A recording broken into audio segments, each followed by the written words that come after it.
I think we can start, right, Miguel Angel, if you agree. Perfect. Perfect. Okay. So, perfect. Thank you, Manuel. So, buenos dias. Welcome to everyone to this roundtable about design for vulnerables that is organized by the School of Architecture, Art and Design from Tecnológico de Monterrey. My name is Miguel Angel Montoya. I am a faculty member at Tec de Monterrey. And also I have the pleasure to be the director of research and graduate school at the School of Architecture, Art and Design. So welcome to all of you from everywhere where you are here.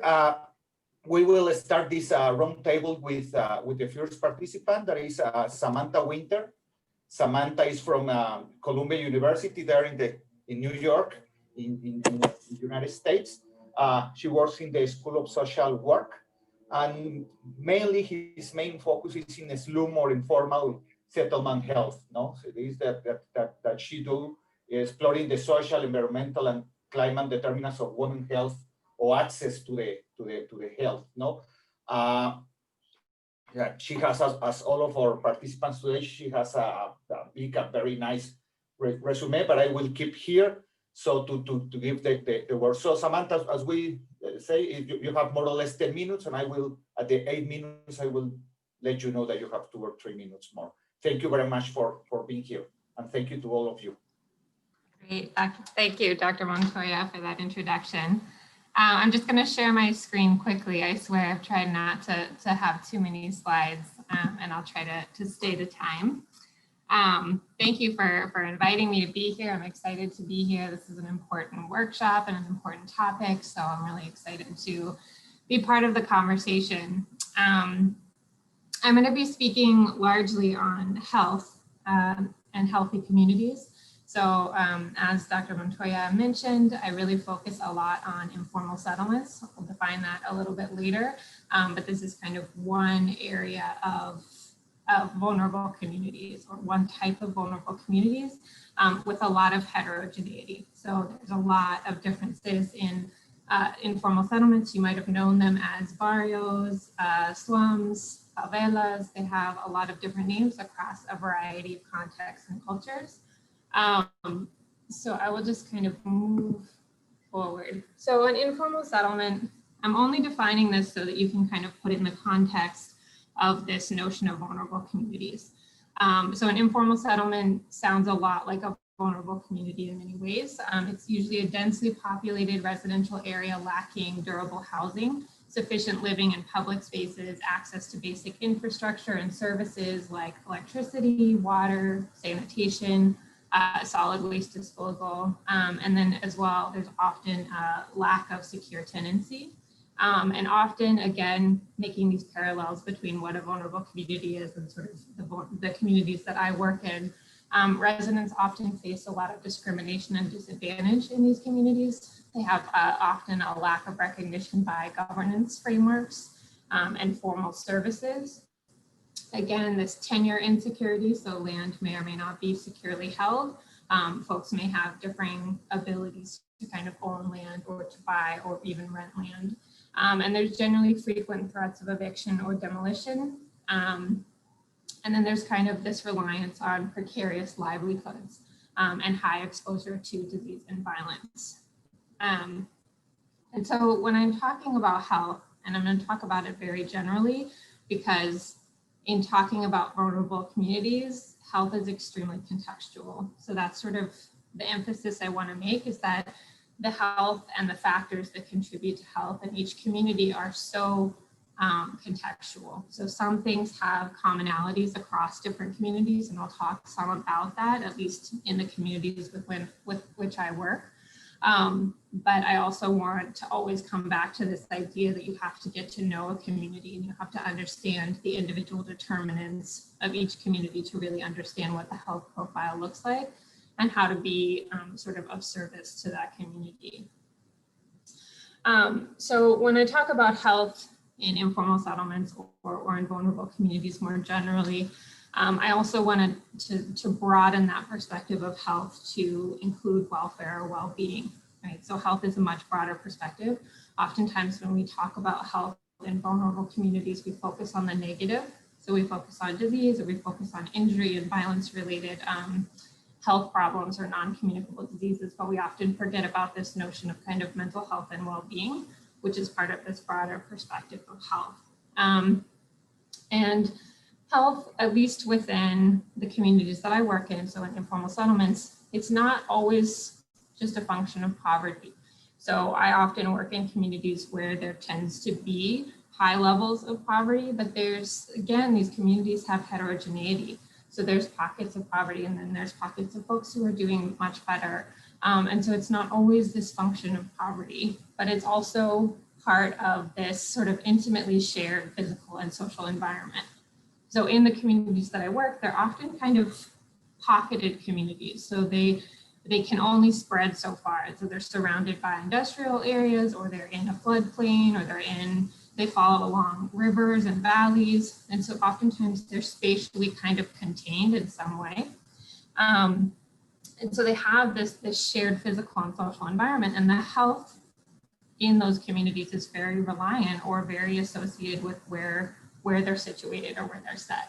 And so it's really important to think about health in terms of neighborhood effects as well. So not just in terms of the individual household or the individual person and their health, but these neighborhood effects. And so in particular, there's been sort of some recent literature and research that really focuses on how health in vulnerable communities, or health in informal settlement communities where I work, is often unique from other communities in 3 ways. One is that they share environmental risks. So for example, if it's a densely populated community and they're quite close and they share proximity, things like lacking access to sanitation or solid waste disposal, or sort of environmental factors like that, that the risks are shared. So, if I don't have a toilet and everybody else doesn't have a toilet, or if somebody does have a toilet, even if they do, they're going to share the environmental risks of other people not having access to a toilet. The second thing is that residents often benefit collectively from interventions. So this can be a positive thing when, an effective form of sanitation comes in, or when effective kind of interventions come in, they can have a really broad impact because of this kind of shared environmental risk. And the third component is that interventions that are effective in non-kind of informal settlement or vulnerable community areas are not necessarily transferable to these communities. So again, paying attention to the context of the community. So there are a lot of different ways to talk about health in vulnerable communities or in informal settlement communities. This is the model that I tend to find most effective, because it helps me to think about a broad range of factors or socio-ecological factors that can influence health within these communities. So trying to think from macro level factors that might influence people's health in these communities all the way down to an individual or personal level. So I'm just going to talk about a couple of examples and not go into a lot of detail, but we can talk about this more in breakout groups if you have questions about it. So one of the things to think about that is often ignored when we talk about vulnerable communities is the history of the community. So many of the communities that I work in are basically they were created because of colonial kind of segregation, racism, and discrimination. So many of these communities were formed because they weren't allowed to kind of settle in areas that were high priority areas, or in areas that were safe and the best areas in the city. And so they formed in floodplains, they formed in riverbeds, in valleys where they were sort of allowed to settle. And so that history has kind of fed into a history of kind of segregation and exclusion and lack of formal services that has very much impacted the health of those communities. Then there's kind of social, cultural norms and expectations. So again, some of those that are that have the most effect on health tend to be discriminatory kind of perspectives or policies. So I work a lot with women's health, and so I look at sort of gender differences in health, for example. Then there's kind of the community or the institutional level, policy level and governance that obviously impacts health. So the policies and the governance have an effect on health. And then there's kind of the community and neighborhood level or geospatial factors. So this can be environmental, this can be spiritual, cultural, economic, any of these factors at the community level that kind of influence the health of the community. 8 minutes. Okay, that was 10 minutes or that was 8 minutes? No, you have 8 minutes. You have 2 more. Sorry. Perfect. That's excellent. I'm almost through. So then again, going down to the interpersonal level and then to the individual level. So there's a lot of factors to kind of think about when we think about health within these communities. There are some commonalities, so that's what I'll talk about. I still want to come back to the fact that it's contextual, but there are in fact some commonalities. So for the communities that I work in, they tend to have common living conditions, and these are important to think about when we think about health. So some of them are densely populated, residents are reliant on precarious or informal job sectors, so that can have a lot to do with what they have access to or not, and how their health kind of manifests within their greater life. There's often inadequate public and green spaces or access to formal services like electricity, sanitation, etc. The structures are sometimes unstable, and again, they're often located in these ecologically sensitive areas, which means they can be particularly vulnerable to climate change or natural disasters like flooding, landslides, drought, etc. There often tends to be higher levels of interpersonal violence, crime, and insecurity as well, partly because they might not have access to formal policing systems or governance structures. There are also some common health issues. The biggest ones across sort of literature reviews of health in these kinds of communities are child and infant morbidity and mortality, infectious diseases, maternal and reproductive health, undernutrition or malnutrition, injury, accidents, and violence, mental health issues, and then non-communicable diseases are becoming a more studied phenomenon as well. We can talk about those later. But as just to kind of wrap up, what I wanted to come back to is this notion of well-being and agency. So again, we often really focus, when we're talking about health in vulnerable communities, we often really focus on the higher risk of health, and that can be true. But we also need to pay attention to what communities are saying about the important factors for well-being and for living in these communities. So why might they be living in these communities, and what are the factors that are sort of factors of strength or factors of well-being within these communities? So it could be things like strong social ties or supports or networks, shared experiences and understanding within the community, tribal or ethnic connection to the land, religious or spiritual connection, independence or freedom to live one's truth, right? So a lot of times we have people with marginalized identities that end up living in some informal settlements or vulnerable communities because they can express who they are. And so these are kind of things that we also need to think about when we think about health. So how can we pay attention to the well-being and agency that people have within these communities? That's it. So hopefully that was perfect. 10 minutes. 10 minutes, some seconds, but perfect. Thank you very much. Thank you for this very interesting topic. I'm very close to those who live in Latin America like us. So thank you very much. So the next presenter in this roundtable is Viviana Vaquero, a colleague of us in the School of Architecture, Art and Design. She's living or based in León campus in the center of Mexico, in the Bajío of Mexico. She has a lot of experience doing research in human settlements and very interested in energy distribution. No? That is other of the big topics that cover this vulnerability settlement. No? So Viviana, the same, sorry, at the 8 minutes, I will let you know, and at the 10 minutes. So thank you very much for your participation. Thank you very much for the invitation and for the presentation as well, Miguel. So I'm going to start sharing. So yes, we've been working together with Boston University with Arlette Barnhart. She couldn't be here today, but we're from around 8 years now working on this topic of energy poverty. We think that from the last 10 years has been, a really main issue, and we're going to try to discuss a little bit about it. We actually had a research in Chihuahua in 2016, and I want to share a little bit of the results. So We're talking about energy through design. So what are the main issues that design might address and try to approach and overcome to energy poverty? So the definition of energy poverty is understood as the deprivation of energy services linked to satisfy human basic needs. In Mexico, 3 out of every 10 households suffer from energy poverty. This means that around 11 million families lack services for heating, cooling, or even cooking.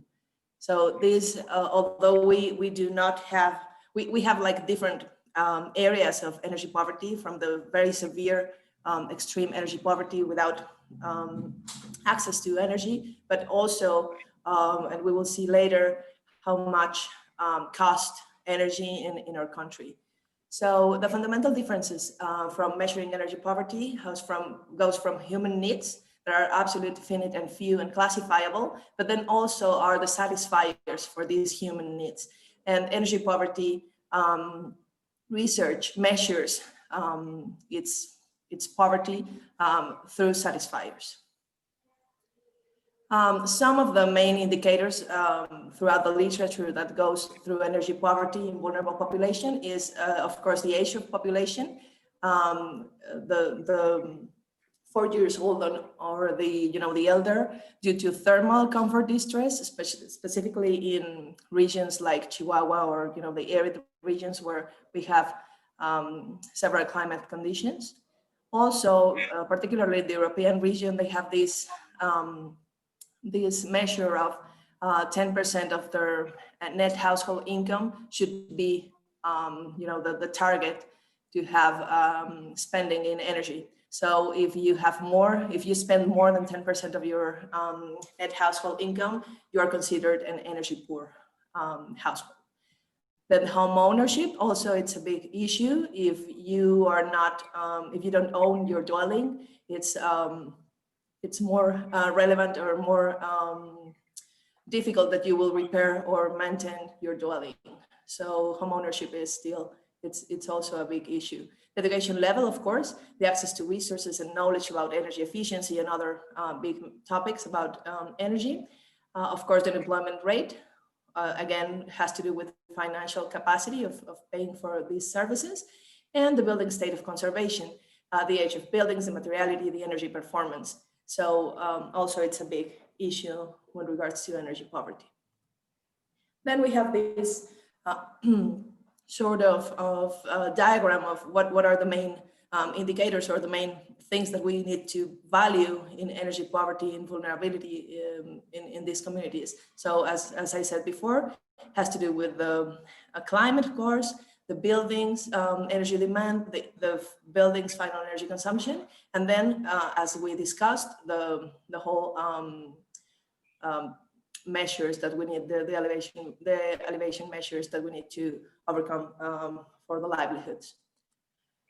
Energy poverty in Mexico, the policy part in energy is a big topic, and as well as in health and other vulnerability measurements. And in Mexico, although we have like a lot of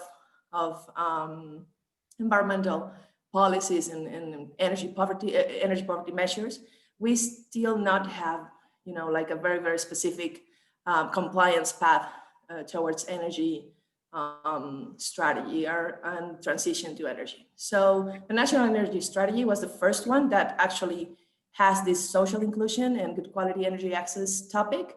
Before that, everything else was just, energy access in a more, not in a social way, more in the economic part. So it's important to have this as a framework. Then we have the main policy drivers for affordable and clean energy. This is also in Mexico. I will just put it here just for reference, but it has to do with, in Mexico, the main problem is the compliance path. We are very good doing, normativity and policies, but then the whole compliance, it's really hard to accomplish. And then specifically in energy poverty in Mexico, as I said, we have like a very huge problem. It's a serious social justice problem, affects millions of households, as I said, 11 million households. And although it deserves like a lot of attention, there's not enough research about it. This is a research that has been done in 2016. And what it does show is about how climate makes a significant changes in how energy poverty is seen throughout the country. Here is the specific research I was talking about for you in Chihuahua. We did it in 2016 as well. And this map shows how climate is related to energy poverty, household energy poverty. So we found that 87.3% of households in Chihuahua are considered energy poor versus 43% of the national rate. That was in 2016, but I'm not sure that it has changed a lot from now. The household energy poverty per climate zone in municipalities in Chihuahua can be seen that the more or the most extreme regions are the most vulnerable in that part. But also we find interesting things that the border municipalities have less energy poverty, and we conclude that that has to do with, of course, some relationship with the border, having some more access to some sort of appliances or other resources that elevate a little bit of this energy poverty. Also, the statistical significance in the households that showed energy poverty, main economic activities where the most energy poor households were working on dairy farms and working within and outside community rates. Although the least energy poor household the least energy poor households were working on dairy farms and working within and outside their communities. This research was done in 3 communities in Delicias, Chihuahua. And then the most energy poor households were mainly dependent on labor activities and outside community jobs. So also another finding was chronic illness. Thank you, Miguel. I'm almost done. So the other main finding was the chronic illness for energy poor households, being migraine and diabetes.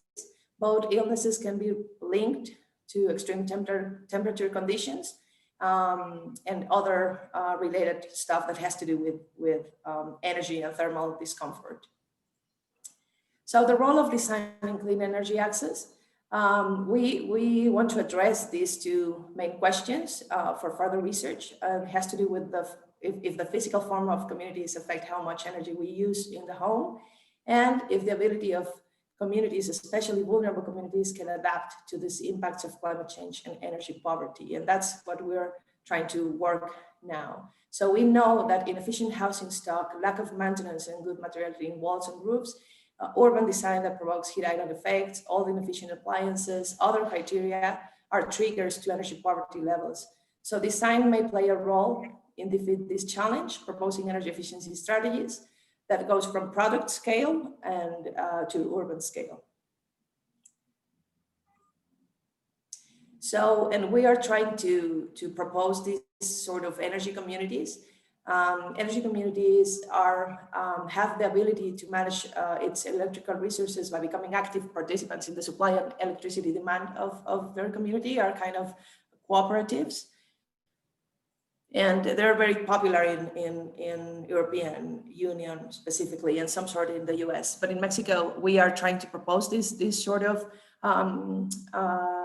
cooperatives. We did some research in Chihuahua in these communities. And this is kind of the model we proposed for Chihuahua. And what we found in this study is that individual systems are not feasible in economic terms due to the high investment cost. But we found that cooperative systems, the ones that actually are not limited to the household, but more as a community level, we found that 200 households can be reachable in this community or cooperative size system. It's feasible. And from this this analysis, we conclude that after the 4th year of implementation, the system would give enough profit to each household to fulfill their basic energy needs, decreasing energy poverty levels. So we are pushing towards having more policy and more normative that allows us to do this. We were able in prior government with the energetic reform, we were able to do this. Now we are having some significant changes in the government regarding this possibility of doing so. So this kind of like the conclusions. So that's what we are working on. So yeah, we attempt to make this for further research and trying to work on that for the vulnerability, for the Design for Vulnerables initiative. And thanks. Thank you very much.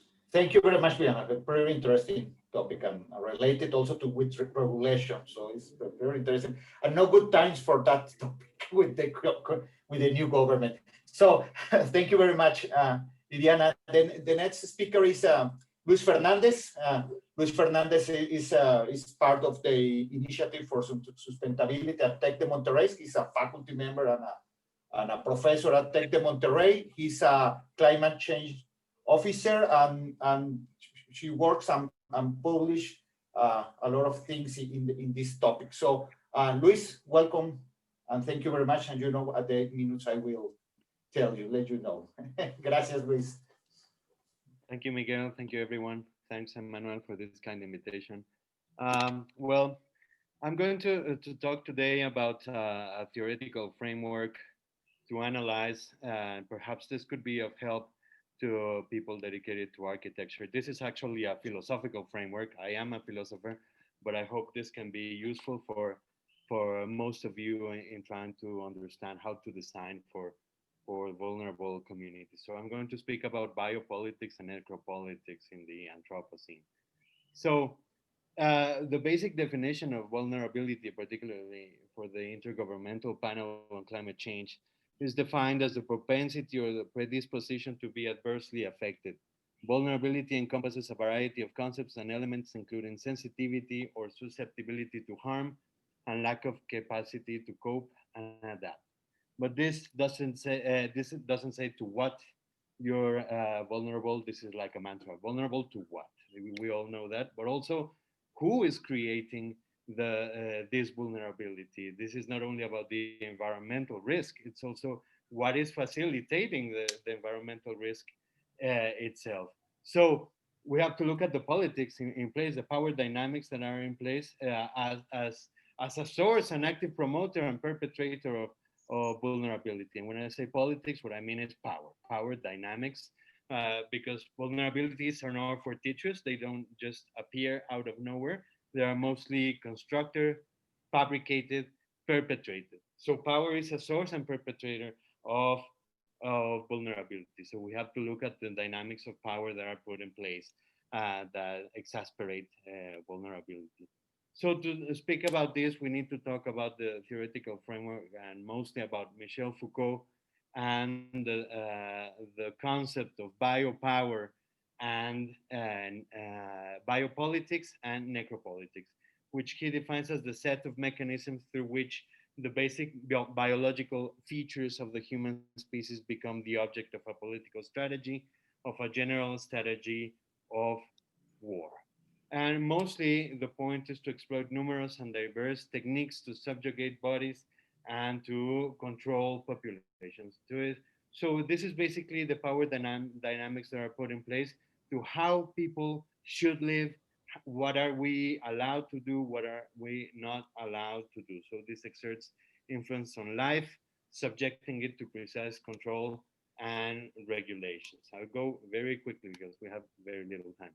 On the other hand, we have the concept of necropolitics, which is not, if biopolitics takes care of life, then necropolitics is about a power to decide who lives and who dies. But not only about who dies, but the power to expose a whole population to death. This is certainly something very, very important, and we can see it even in the pandemic. A necropolitical decision can be to decide who gets a ventilator or who doesn't receive it, if it's about the age, or for example, to decide to favor the economy and to open up the economy in times of the pandemic. It's also an ecopolitical decision because this is also exposing the population to death. So this is first coined by Foucault and then later on worked by Akil Mbembe, who's right now working on this. And for Mbembe, he says that this is at the point at the heart of neoliberalism because the capitalism system is based on the unequal distribution of the opportunity to live and to die. In other words, those without value to the economy are expendable. So these power dynamics are very important to consider when talking about environmental risks. So to see a very quick example of how these biopolitics and necropolitics take place, sometimes at the same level, at the same moment, it is both a biopolitical decision and a necropolitical decision. So we see, for example, here, last year, it's 2020, not 2019, I'm sorry. The floods in Tabasco, we see different levels of necropolitics.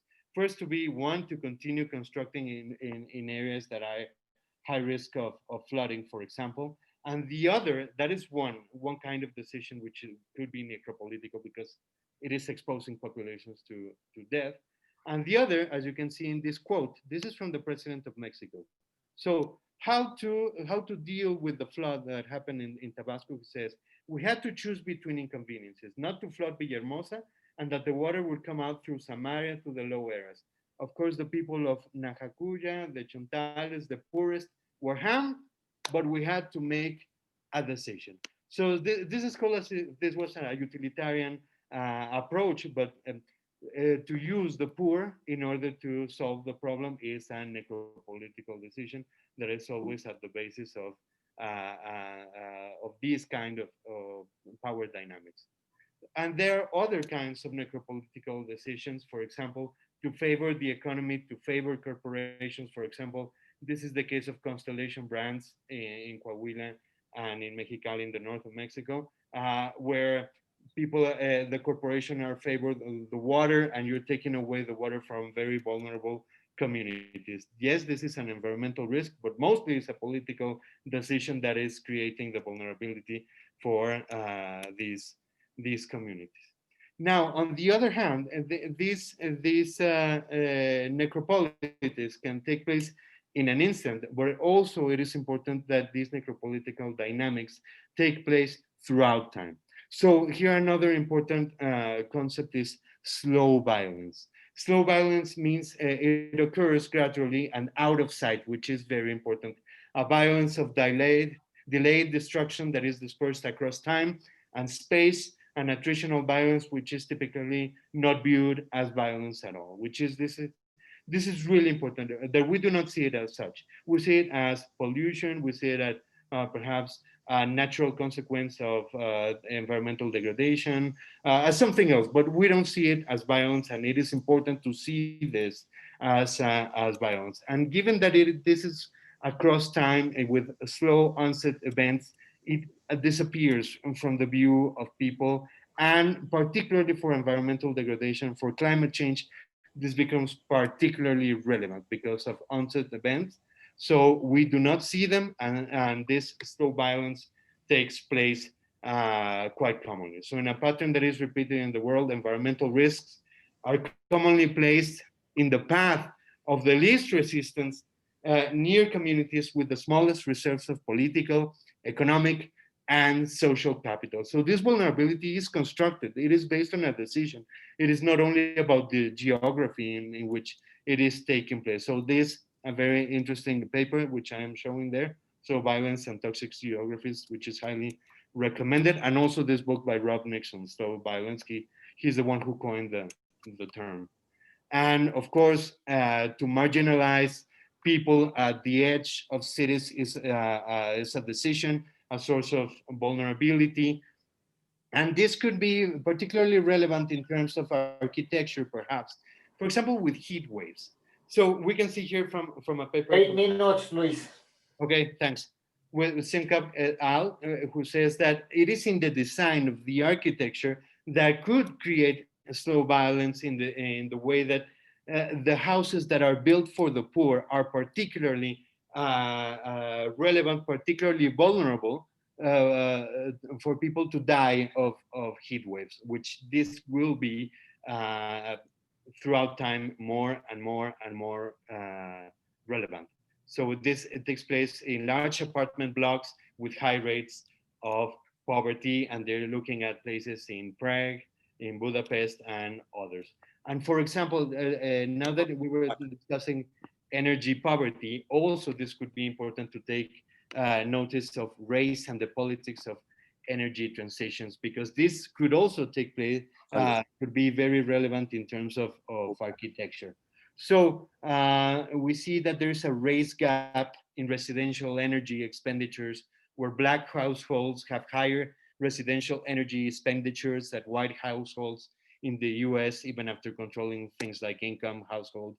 And most importantly, they show in this paper that I'm showing you that Black and Hispanic majority census tracts show on average significantly less rooftop PV installed. So we have to look at the power dynamics that are put in place with things like even energy transitions. We cannot not look at them at all. And we can also see them in terms of what is called resilience. This means the response to a certain shock, to a certain environmental shock. I'm only going to show how in the context of climate change, this becomes particularly important. As a source of vulnerability, it's also how people may be able to respond, and particularly in neoliberal governments where they say, okay, you're on your own, let's see what you can do in case of a certain emergency. So this quote from a bill that was going to pass here in Mexico to privatize water, that said in one clause, in case of hydrometeorological emergencies, the government will promote self-care and self-protection for the population. So the population must take measures to have water and adopt provisions to reduce damage to their persons, good, and environment. This is a necropolitical decision. This is basically saying, good luck to you all. I hope you get you find water somewhere. So we need to understand how people become vulnerable. It is not only to see the environmental risks themselves, and not only to take into consideration that climate change is anthropogenic, but also what are the different power dynamics that become a source of vulnerability. So we need to go beyond the environmental risk at the policies, the power dynamics that are put in place to find additional or even the main sources of vulnerability. So biopolitics and necropolitics can have immediate outcomes or long-term results based on slow violence. But most importantly, my message would be, let's call a spade a spade. So this is basically, sometimes we say, oh, it's energy transition. This is only biodiversity loss. And there are many euphemisms for the destruction of the environment and the damage to population. So let's denounce things as they are. Let's denounce the decisions and power exertions that expose populations to death as such, as necropolitics. I think that would be particularly relevant. So thank you all. Thank you. There's my Thank you very much. Thank you very much, Luis. Very interesting topic and name. Okay, the next participant is Dr. Gustavo Merino. He's a faculty member from the School of Government here at Tec de Monterrey. He worked in a different importance position in international organization and in the government or government-related agencies here in Mexico. He has a PhD in public policy in Harvard. Gustavo, thank you very much. At the 8 minutes, I would let you know. Gracias. Tu micrófono, Gustavo. Sorry. Thank you very much, Miguel. Thank you for the invitation. It's a pleasure to be here. Let me share my screen, and here it is.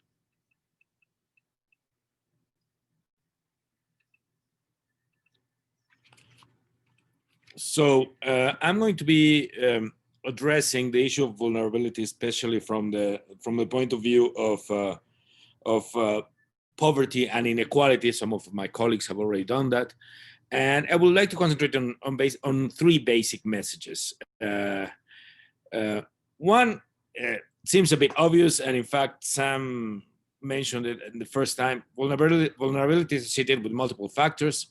You have personal or family issues, for example, accumulation of human capital, the access to basic capabilities, income of the family, empowerment, and others. Then there's community level factors, or also even regional or national or even international factors, such as attitudes, values, social capital in the community, availability of infrastructure and access to such infrastructure, the economy, financial inclusion, very important, and policy or service available.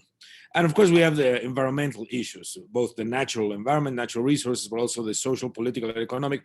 And following what I just learned from Luis's talk just before me, maybe we have to talk about the biopolitics and necropolitics of the issue.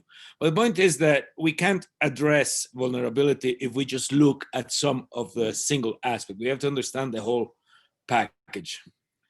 Now, a second message is that, and this seems a bit obvious, but you'll be amazed at how often in policy at the national or international level this is ignored. Actions to reduce vulnerability should, among others, address access and incentives and strengthen resilience. By access and incentives, here I want to distinguish issues of access, which very often people think it's the only issue. Oh, okay, I have to make sure that people with this type of problem can access this. And certainly that's an issue. But we also have to understand the issues of incentives on how the incentives people face to take advantage of any given opportunity or to respond to a policy decision or to respond to a policy program that can or cannot have an impact on their well-being and reducing vulnerability. For instance, very often we say, oh, there are a lot of people who are poor. Let's provide, I don't know, some food support, a subsidy or a food basket, or yes, well, is that going to help? Is it really the problem, poverty? Is it really the problem of access to food, or are there other issues? How are we going to get the expected result? Oh, children are dropping out of school, so let's provide a scholarship. Okay, are we sure it's a problem of money that they're not going to school? That's nothing related to the school themselves, the low quality of the schools, or that people don't see a value of schools. Okay, maybe it's money. How much money should we give? Do we give money enough, just a little bit? Will that change the incentive or not? We have to provide enough money to cover the opportunity cost. Maybe if people are leaving school to work, we have to at least cover with the scholarship sufficient funds so that people don't have an incentive to leave schools or so on. And then, of course, there's the problem of unintended consequences. Very often we have exactly the opposite result, or the consequences affect other aspects that are also important. For instance, Santiago Levy has done tremendous work on social protection, many social protection programs addressing important issues that people who don't have access to social security don't have. So you have childcare programs, or you have income support programs, or you have health services for those who do not have social security. They're fine, and some of these programs might even be good and effective. But there's unintended consequences. Among them, there's an incentive not to go into the formal economy and to remain small, firms remaining small, so as to keep out of the radar of authorities, and therefore you don't get the potential growth you would have as a country and as a micro enterprise, and obviously as a population. And of course, there's the issue of strengthening resilience. We have to look at the capacity to absorb, to adapt, and to transform.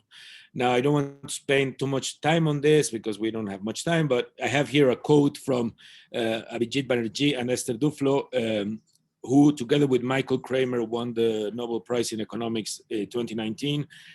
And all three of them have been working a lot on trying to understand how people react and to understand what's how to resolve poverty issues in different ways. And here the quote says that the poor often resist the wonderful plans we think for them because they do not share our faith that these plans work as well as we claim. And they have shown, for instance, that we think that people should act in a certain way, but the fact that they don't act in that way doesn't mean that they're not understanding the problem or they don't care about improving their own livelihoods, but maybe their decisions are perfectly rational. And we have to address that. It's an issue of design, not just design of good policy formulation, but also in designing access in creating the right incentives. The third message refers that there are new and greater challenges and focusing on poverty and inequality. There are many challenges, but first the good news. I mean, in recent decades, we've seen a reduction in extreme poverty like never before in human history. A much more rapid pace, and the number of people abandoning the condition of poverty is outstanding. For instance, since the early 90s to our date, more than 1 billion people have left extreme poverty. And you can see here in the graph, in the 90s, around 36% of the population of the world was in extreme poverty, and now it's less than 10%. This is a measure using the World Bank and many UN agencies use it of living with an income of less than $1.90 per day. So this was good. I mean, and this enabled the world to think it was possible to achieve the Sustainable Development Goal 1, which is called ending poverty. And we were on track to do that. You can see there on the graph. However, the COVID and the economic crisis, economic crisis came about. And for the first time in decades, we're seeing an increase in global poverty. It's expected that at least 71 million people are going to be in extreme poverty. Additional 71 million people are going to be part of the ranks of the extreme poor in 2020 under this measure of $1.90. How about Mexico? The proportion of people in poverty in Mexico is still very high. By the way, please don't be confused. This data uses the Mexican measure of poverty, which is much more sophisticated than the $1.90. It's a multi-dimensional measure of poverty, and the threshold, the income threshold, is much higher. So we shouldn't compare with that. But you can see that while in the last few years poverty has been falling, still a very large portion of the population, 42%, according to the latest measure, which is from 2018. Fortunately, extreme poverty is falling faster. By the way, using the $1.90 measure, income below $1.90, it's only 2.5% of the population in that. But in any case, the point is that poverty is still very high, and it's been very difficult to reduce in Mexico, even though there's been progress in that regard, still very hard. And there's very little policy support to mitigate impact now, especially with the COVID crisis. There are various projections. We won't know the new measure of poverty until the 2020 measure of poverty. We won't know it until next year. But there are already some forecasts about Coneval, the agency in charge, in May, forecasted at least around 10 million new poor in Mexico under this measure. It's probably going to be higher by other more recent measures of Coneval. But in any case, there's been very little policy support to mitigate the impact, especially because policy support, what little is, it's not targeting what's causing the increase in poverty in Mexico, which has to do with people losing their income or because of unemployment or underemployment. 8 minutes. Okay, so then we also have new and deeper inequalities, very easy to see.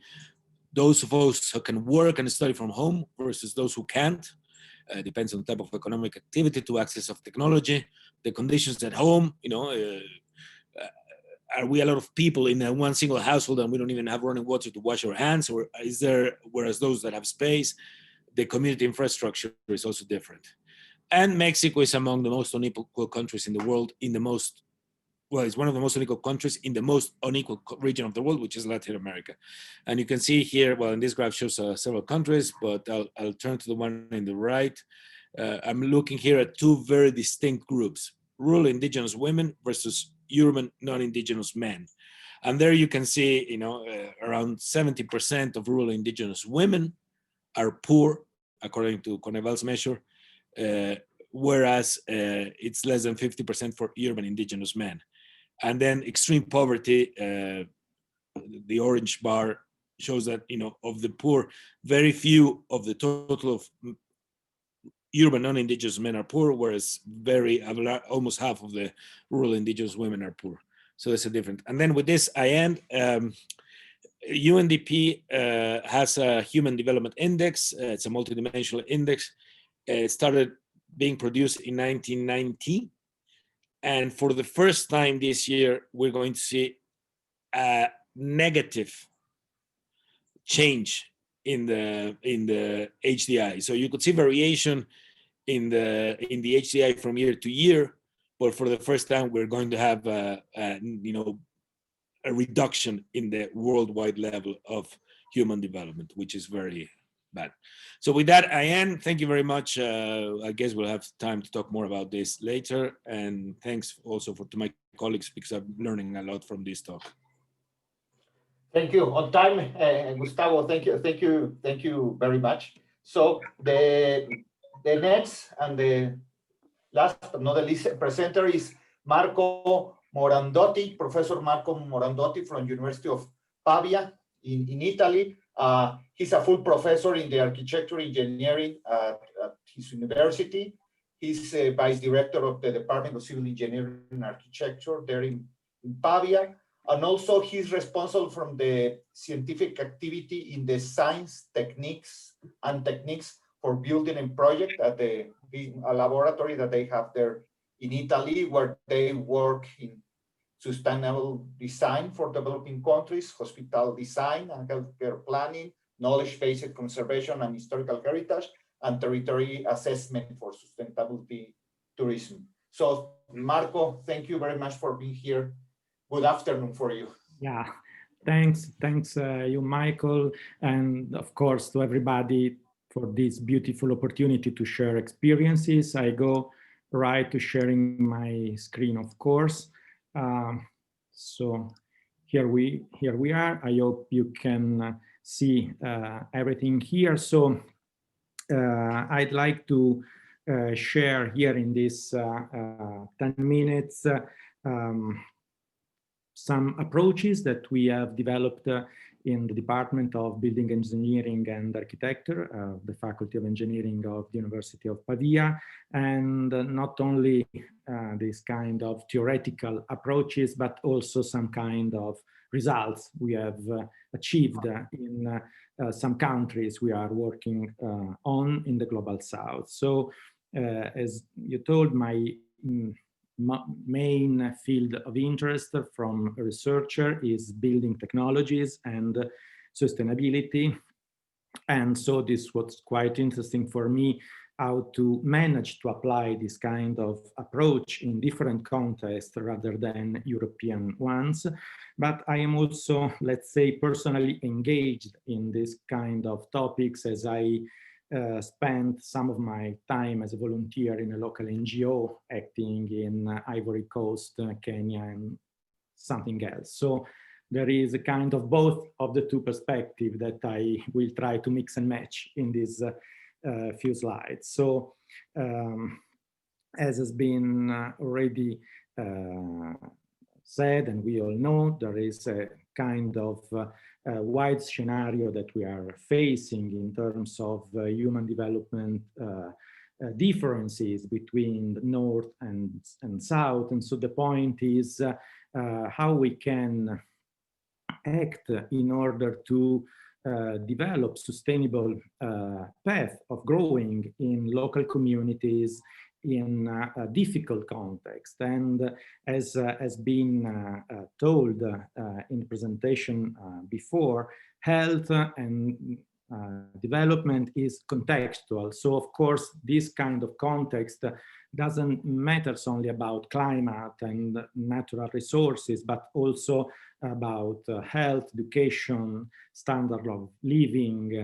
And so there are something that as I mean, as an architect or a designer can try to develop, also taking in consideration the global scenario that the UN has defined. And of course, among the 17 goals, the 11th deals with sustainable cities and communities. So deals with the built environment in which people live and that can help them to face vulnerability. So a quick overview of what we have done in my group and laboratory in the years concerning this topic, some didactic experiences in terms of master degree and thesis, some international workshop involving students from our degree course, and Emanuele knows this very well as he comes from the same school of architecture of me. Then some kind of cooperation agreements with NGO, foreign universities, and so on. Some kind of scientific publication, and the last, which I really like to share, some kind of design project that many times stands on paper, but many others becomes buildings, and so drives to a physical experimentation. So I have chosen 3 of them that I will show you very briefly in the last minutes of this presentation. And I've chosen 3 different dimensions of projects. So really small, medium, and let's say large, in order to take into consideration also differences in terms of approaches. And this is a quick overview of the countries in which we are involved in terms of designs and cooperation programs, and the approach that we try to apply in the context we are asked to cooperate, and we have the opportunity to cooperate, is focused on 3 different pillars that are obviously sustainability, but also knowledge and technical feasibility of the building solution that we try to develop. Of course, there is no time to go deeper in this scheme, but at least one point that I like to stress a little more is that we strongly believe in the integration of local communities since the beginning of the design process, because of course we do not think that is really effective an architecture or a project that plans over a community from abroad without any connection with local people. So this means also sharing experiences, point of view, and also prioritize topics and intervention taking into consideration local requirements. And this may be applied both on really small designs. This is a really small medical unit we have developed in the middle of nowhere in Kenya. Of course, I say the middle of nowhere, but there is people living there. So for them, it's home. And of course, this is quite clear that in this kind of context, vulnerability checks all the boxes because there is no water, no electricity, no access to health. And so it's a really, really strong situation to face. And we had a really small money to try to build up a new medical unit, and I have sketched here some keywords that was relevant for us, not only sustainable, but also discussed with local communities, and also easy to build up because we involved local people also in the construction process, and to let them feel their own this new architecture. And the idea was really simple, built up with local materials, but something that can be recognized with quite clear way in the context. So few spaces, but what was necessary for them and what was sustainable also from a medical point of view, because Africa is full of medical unit, really clean but empty because there are no medicines. So this was also managed with local authorities in order to be feasible and manageable in the long run. And we built up there. Of course, there is no time to discuss in details, also in the changes of the project that has been necessary on the construction side, but it's something good when there is there and people use it with satisfaction, of course. On a slightly more complex level, there is an hospital design we have developed in Ivory Coast.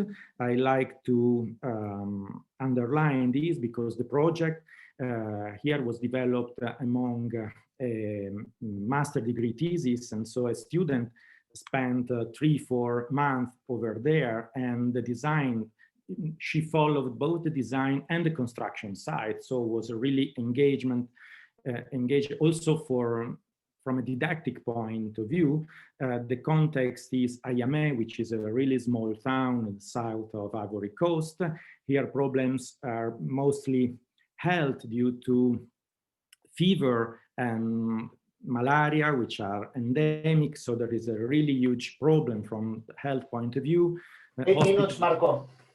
Yeah, I'm going to close, but here as the small building that we have developed, but the point is that whenever it is bigger or larger, the point is to match local requirements and local needs, and to involve local community in the managing of the design since the beginning. And in the last minute, just a brief overview about the project on the large scale, which is an hospital we developed in Colombia, in the center of Colombia, in Tunca. This is a different project because we developed the master plan of the local university, and within this master plan there was an hospital. So we are here speaking about huge resources that was necessary to face this construction. The construction is not yet started, but it seems quite on the go.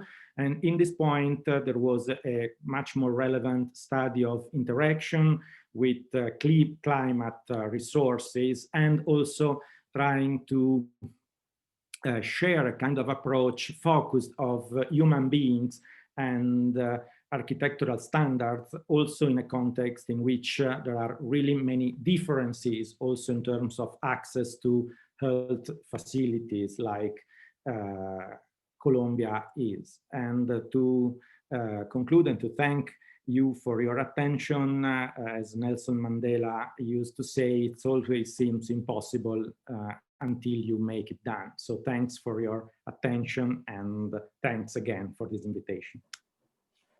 Thank you, Marco. Very, very interesting what you are doing in Africa and Latin America. So again, thank you to Samantha, Viviana, Luis, Gustavo, and Marco, and thank you for being on time with the 10 minutes. I'm sorry for interrupt you at the 8. So now, as Emmanuel advanced, we have 15 minutes, 10 minutes more or less, Emmanuel, to have a discussion between the you 5 guys. So Samantha, Viviana, Luis, Gustavo, and Marco, you want to share something else or to share something related with the others' presentation? I think that is a very interesting link between all the presentations. So even they come from different areas: economics, public policy, philosophy, architecture, design. It's pretty interesting how they fit it or they match. No, so open to any of you 5 to want to start, please.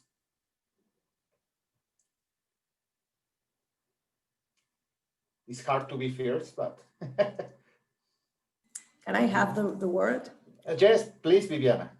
Thank you. I have a question for Luis.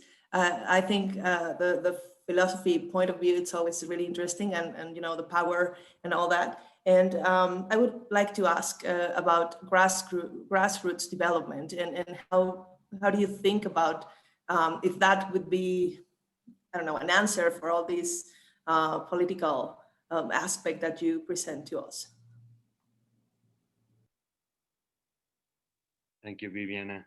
Well, definitely grassroots movements are usually the kind of points of resistance to most of these necropolitical decisions, but it is not always the case, and that is very important to remember that Michel Foucault said that the problem with power is that it is not always visible, And in most cases, you do not see it as power. You see it as something else.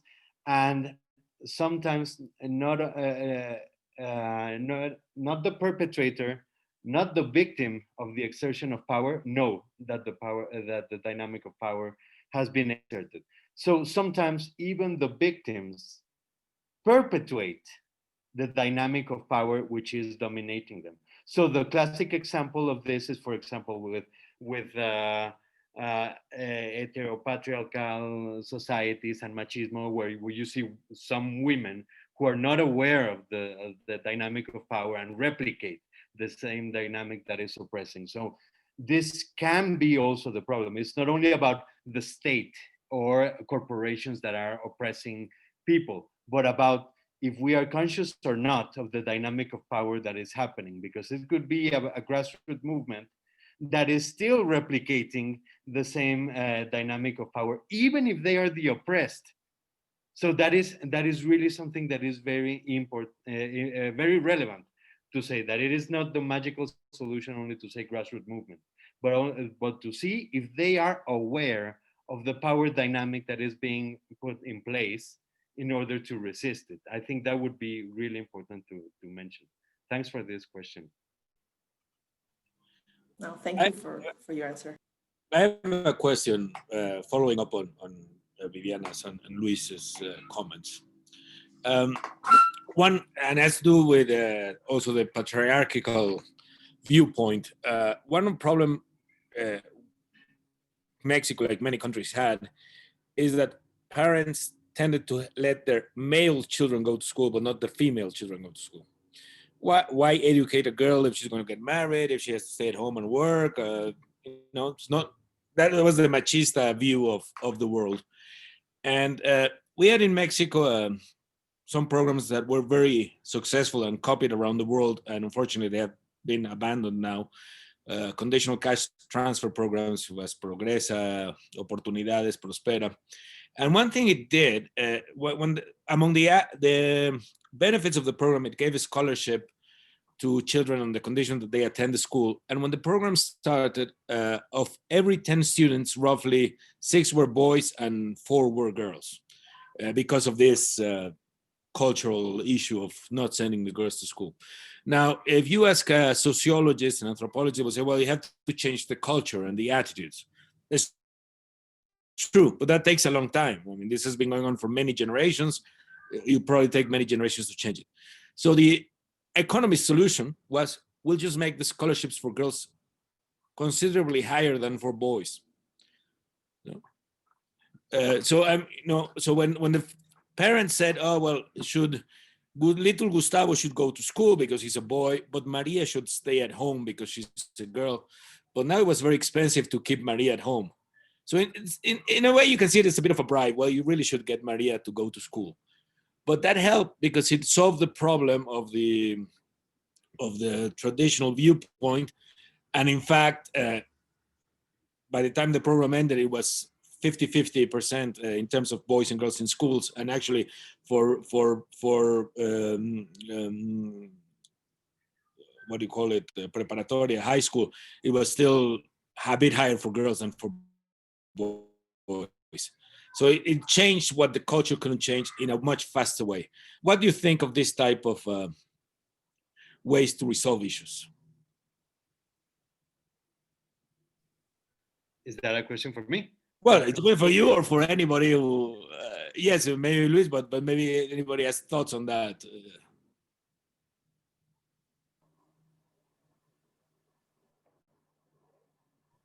Well, I think it's kind of what you were saying about designing the incentive program, right? Is you have to be aware of what are the actual necessities and the actual problems and the context that Sam also said that, to actually think about the context of vulnerability, you have to understand the specifics of each community. So the incentives, that's what I'm getting from it. Probably this program should be very, very contextualized, and then you design, like tailor-made those incentives for the kind of the problematic that you want to solve, and also the kind of context that you find out. I don't know if that that is, I agree that that might be a solution, but the other part is how do you do it in the top level part when you have like 100 people that it's actually suffering for many vulnerability parts. So what's the first step? I don't know what would be, and for this group that are working on this designing for vulnerable communities, what would be the first step to understand? I don't know if they have to diagnose the actual community first and look for what are the main necessity, or I don't know, what would be your suggestion, Gustavo, or anyone else to that? Yes. We have 3 minutes. I would love to hear Samantha or Marco in this topic. Thank you, Viviana and Gustavo and Luis.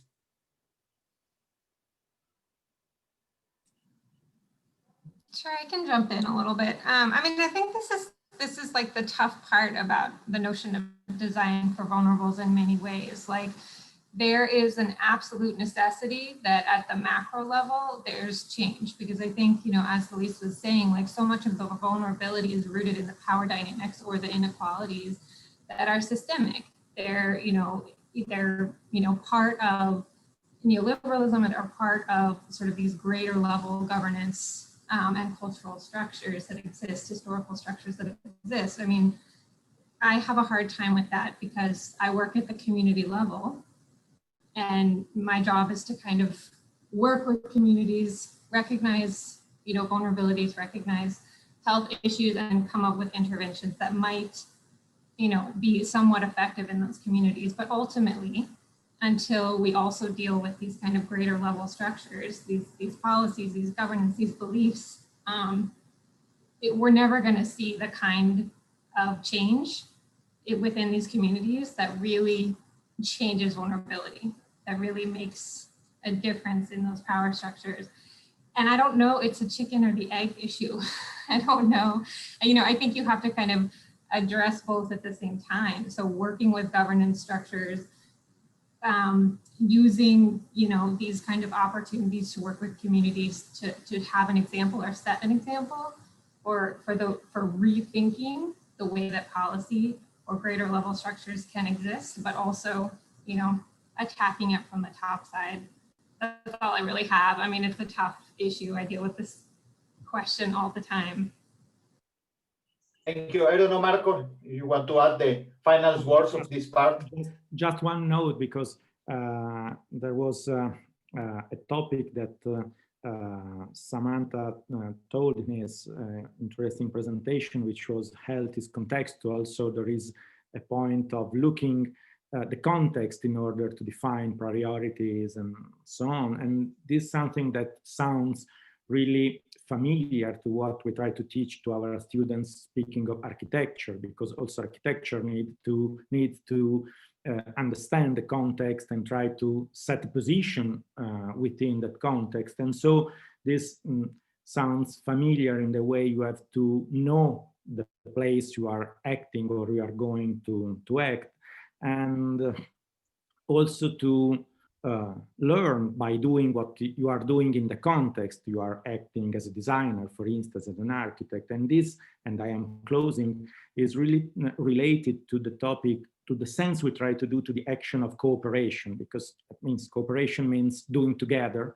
and it's not coming in place and try to teach people how to act, but try to understand before what's the reasons of their acting, of the situation, and then try to find together the better solution that can be defined and achieved in that context. So by sure, not only health, but architecture and development is by itself contextual. So I really agree with that point, which also is really multidisciplinary. And that's also the meaning, I think, of the workshop itself, to put on around the same table different disciplines thinking together about the topic of vulnerability. So I think it's really interesting to that point. Thank you very much. Thank you very much to all of you. Thank you, Samantha. Gracias, Viviana. Gracias, Luis. Gracias, Gustavo. Gracias, Marco. I think that now, Emmanuel, you will divide the groups, amazing. So thank you very much for all of you. And thank you for the invitation, Emmanuel. I enjoyed and learned a lot. Thank you very much. Oh, thank you, Miguel Angel, for all this moderation. That was a fantastic roundtable, and thank you to all the experts to participate. I think that all the issues that everybody of you underlined during your presentation can match very interestingly with the context of Paso del Norte, where we are making the workshop. Now, if you like, I would like to divide all the designers that are present here in breakout rooms. These designers, the groups that we are going to create are groups that are already defined, because these designers are working since Monday on the workshop, that is finding solutions and ideas and proposals for Paso del Norte communities, which is a vulnerable communities. So I'm asking to all the members of the group to put the number of the group in front of the name, so we can start, and then we invite the expert to participate, to join the breakout rooms. I will send expert in the breakout rooms. Basically, it is an experiment, as everything here is an experiment, because we are making a workshop in Chihuahua, but we cannot meet. We are working with the community, but we are making digitally. So everything is an experiment also this aspect. We will send the expert in the breakout rooms, and we are asking to join the discussion of the groups for 10-15 minutes, more or less, you decide. Then when you finish your discussion, please leave the breakout rooms, and we will use the times that we have to join others breakout rooms. So here we are creating breakout rooms. I don't know if you have any questions or everything is fine.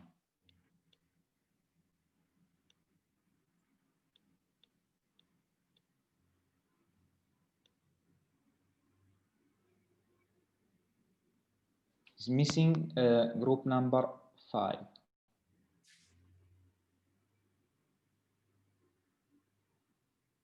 Well, but we start with this. Okay, I think that designer already have the invitation to join the breakout rooms. Okay, and then let me invite also the experts. Marco, you should have the invitation.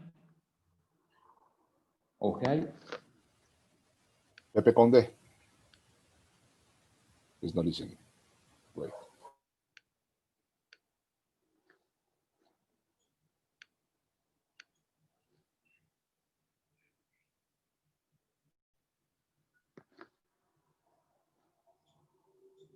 Ok, Pepe is here.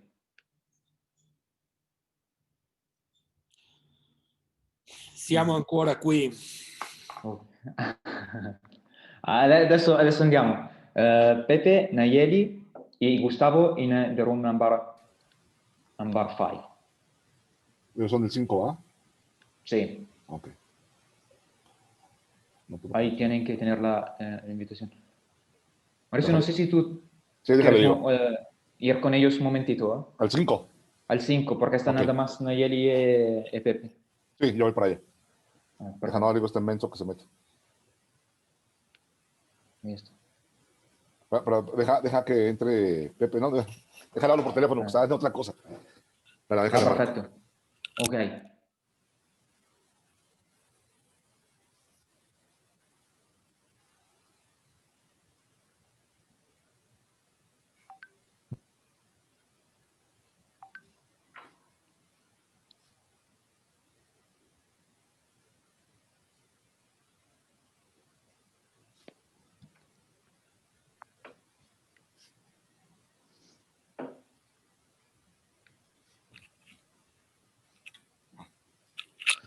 ¿Se metió? Sí, Mauricio, voy con los... ¿Con quién vas tú? Yo voy al 5, ¿va? Sí, yo voy con todos para dejar los permisos. Okay. Muy bien. de grabar. Ok, yo voy al 5. Oye, ¿ya dejo de grabar o lo dejo todavía? Yo creo ya, ¿no? Yo no voy a ver nada ahorita. Sí, con esto sí. Amén. Ok.